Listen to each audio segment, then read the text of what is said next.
What's going on, man? It's Pop Culture Plug, and today I want to talk about the GOAT debate, the GOAT of basketball. And to me, I don't really think it's much of a discussion, but I want to break down why, because I have thought about this very thoroughly and looked at the data, and it all points to Michael Jordan being the answer. Now, for those of you who really enjoy LeBron, let me say I wish we could get to a place where we could give everybody their props and not have to denigrate one to prop up the other one.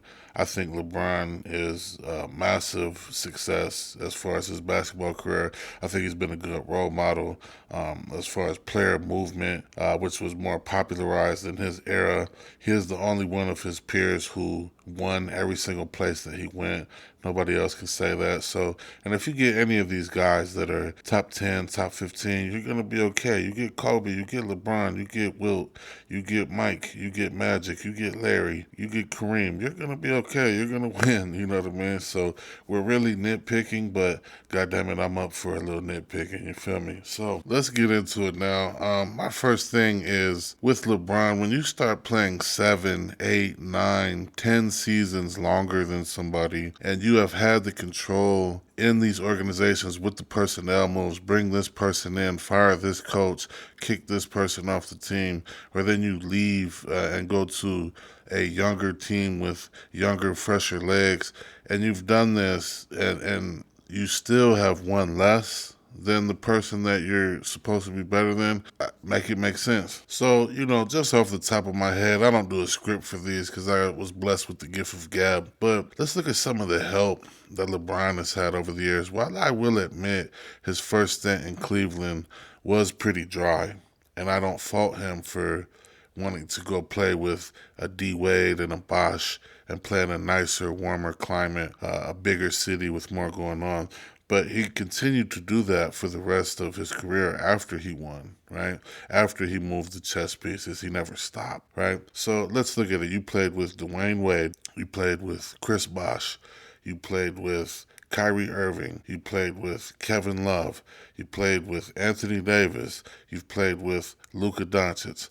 Although that's a starting 5 and 6 man of players that are better probably than anybody Michael Jordan ever played with. Scottie Pippen versus D Wade. I'm going D Wade. You could say Scottie Pippen is probably better than Chris Bosh. Chris Bosh is probably the weakest link of superstar type players. Maybe Kevin Love, but I think Kevin Love in Minnesota was better than Chris Bosh in Toronto. Either way, now let's look at Michael Jordan. He played with Scottie Pippen and Dennis Rodman. That's the highest end pieces that he played with, right? The third best player that he played with was probably Tony Kukoc, which a nice player. In today's game, 15 to 18 points, 4 or 5 rebounds. A nice third or fourth piece on a really good team, right? Probably a fourth or fifth piece on a championship team. One thing I've never heard anyone point out, and if they have, I'm sorry, but I haven't heard it. Mike never played with a good big man at all, even really a serviceable center. I don't really count Rodman as a big. He's a power forward. He could guard bigs, but back to the basket, get you a bucket, rebound, defend the paint, kind of big. In an era that was dominated by bigs, where you had Olajuwon, Patrick Ewing, eventually a young Shaq in Orlando come in, right? When he came in, Kareem was still playing. Let's just put Anthony Davis to the side, right? Zydrunas Ilgauskas is by far better than any center Michael Jordan ever played with. Two-time All-Star. His peak numbers are about 17 and 9. Went to a championship with him their first run. Mike would have killed to have somebody like Big Z on the team. Who are the centers that Mike played with? Bill Wennington? Luke Longley? Come on, man. So now that we've seen the gap in help that they've had, let's look at just who they had to play in their own conference to get to, say, a conference finals or a NBA finals. When Mike got in the league, Larry Bird and the Celtics with Kevin McHale and Dennis Johnson and Robert Parrish and all these guys were at the peak of their power. Still considered one of the best teams of all time. Then you have Isaiah Thomas and the Pistons, two-time champions, Joe Dumars. Let's remember how physical the league was back then. They weren't calling tic-tac fouls because somebody was in your space when you landed on a jump shot. They were smacking motherfuckers back then. Let's go look at the Western Conference at that time. Say you did get to the finals. You had people like Olajuwon. You had the Showtime Lakers. So just from Isaiah Thomas, Olajuwon, Magic, Bird, Barkley is in the league at this time. These players are all considered top 10, if not, so some are 11, 12, 13 range, but some of those players are considered top 4, top 5 by many, all playing at the same time, right? Coming out of the East, who is the toughest team that LeBron ever had to face? An old Boston Celtics with Paul Pierce and KG, and Ray Allen ended up defecting to the Miami Heat, maybe, but they were all way past their prime. Older Detroit Pistons, maybe. But you see the thread here, like none of these teams were at the peak of their power for very long into LeBron's career. Was it Orlando with Dwight Howard and just some guys that could shoot? Who's the second best player on that Orlando team back then? Was it an old Vince Carter? Was it Turkoglu, Jameer Nelson? I don't know. It doesn't sound the same, does it? It don't have the same all-time weight to it of the gauntlet that Mike had to go through. Let's not forget that later in the same conference, Mike also had to go through Pat Ewing and Reggie Miller, right? Okay, so let's move forward. One thing I will say, LeBron, does he check more all-time boxes as far as skills on the basketball court? Sure. He checks more boxes at a higher level, but all boxes are not created equal. Rebounding, passing, things like that, peak athleticism, which he doesn't have that over Mike either. But these things are nice, right?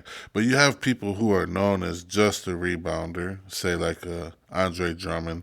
You have people that are known as just a passer, someone like Ricky Rubio or Jason Williams, right? So, yeah, is it more valuable to combine these things with one person? Sure.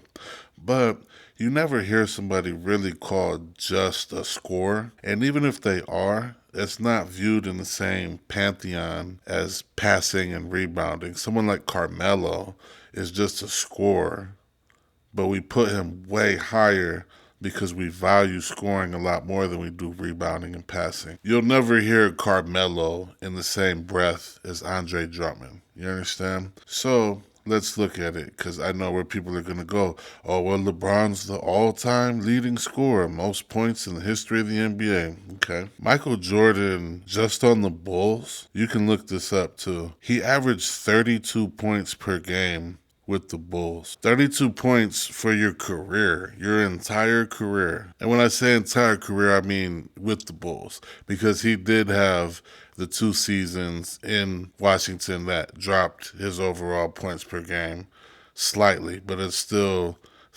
slightly above Wilt Chamberlain, 30.9, I believe, 30.6 perhaps.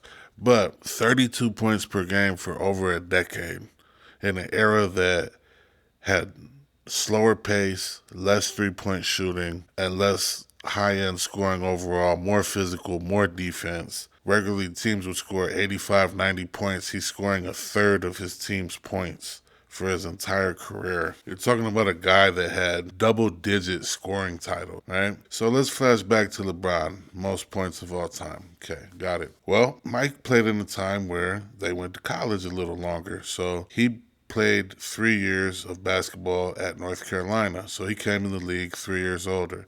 LeBron had a 3-year head start just off that to score points. Michael Jordan then retired in the smack of his prime for a year and a half, basically, year and 3/4. So you add that to the tally. Then he retired again, right, for 2, 3 more years. You add that, we're at about 6, 7 years there. And then he played a couple more and stopped. LeBron has been one continuous train for a long time.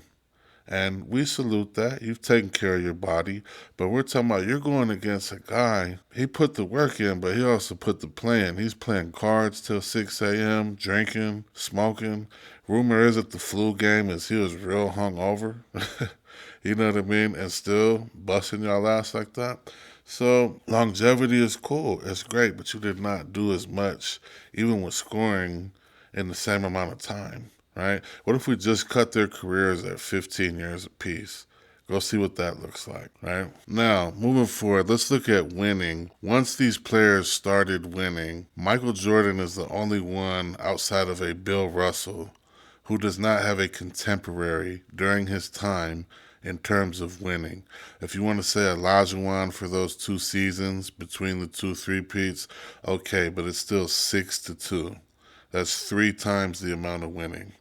Anybody else that we put in the top 10 besides a Bill Russell has a contemporary in terms of winning championships in their time. For Kobe, it's Tim Duncan, 5 apiece. Right? For Magic, it's Larry, 3-5. And then you go to LeBron, his contemporary is Steph, 4 apiece. Now, LeBron was not even the most dominant in his own era in terms of winning. Steph Curry has as many championships and played not he came into the league 6 years after him. Now, if you want to make the argument that Curry had two with Durant, and Durant is probably more talented than anyone LeBron ever played with, okay.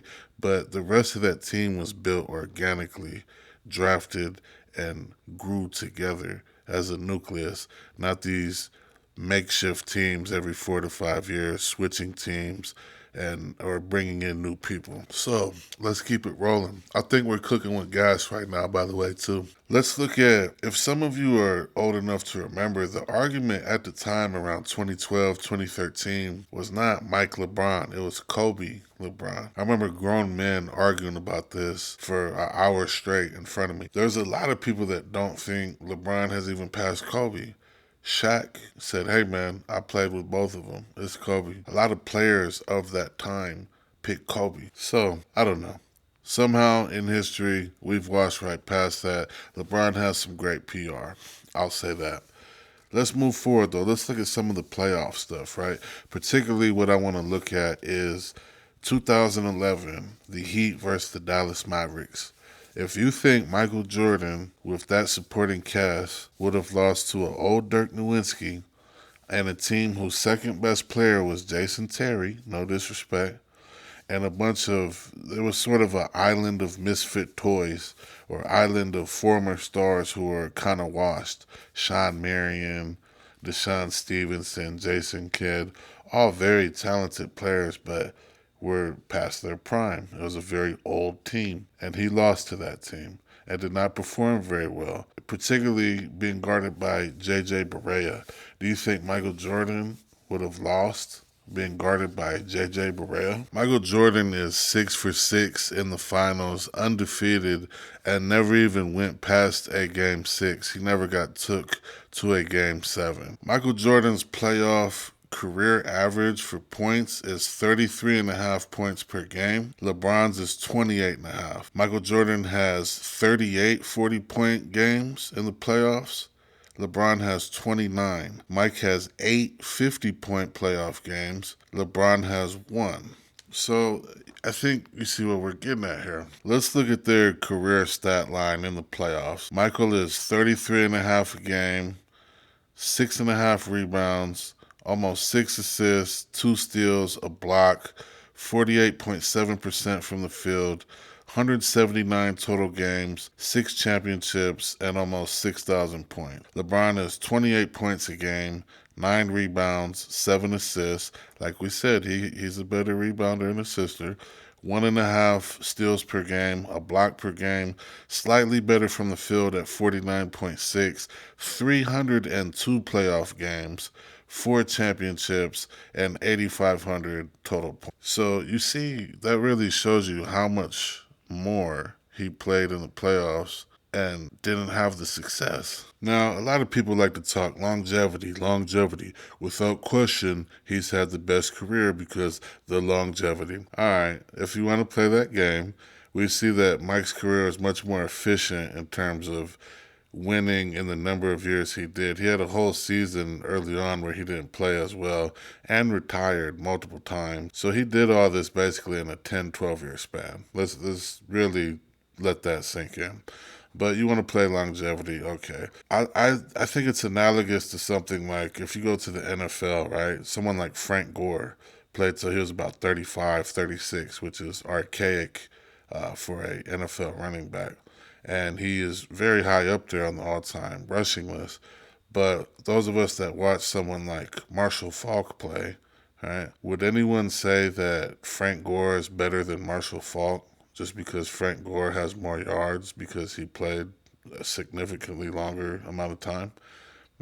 So why does that argument count in basketball? Everything LeBron has done his entire career has been chasing the ghost of Michael Jordan, from wearing his fucking number to making shitty remakes of iconic movies that Mike did 20 years prior. Now, if you want to say that LeBron is better 40 plus than Michael Jordan, sure. But one thing that, again, doesn't get talked about, I've never heard this brought up. If you think Michael Jordan didn't have any help in Chicago, particularly early on, who did he have on the Washington Wizards? He was still the number one option in a slower era, thus meaning he was going to attract more defensive attention.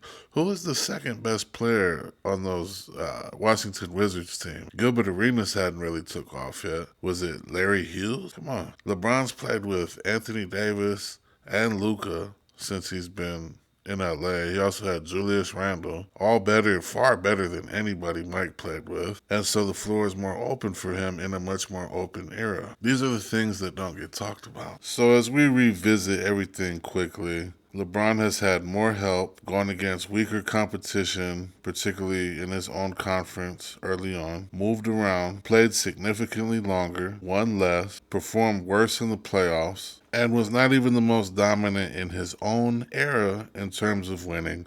So, with all that being mapped out in the most articulate fashion and in depth fashion that I feel like doing right now because I'm not getting paid, I want you to tell me in the comment section where I was wrong because I think that's about as good of a case for MJ that's ever been mapped out. But I don't know. What do you think? Am I just an old man? Who knows? Maybe. But with that being said, this is Pop Culture Plug. Make sure you like, comment, sub for more. What do you want me to talk about? I'll talk about just about anything. We are not a niche channel. We do a lot of shit. So let me know. Tap in. Let's grow this channel. Thank you so much. Peace.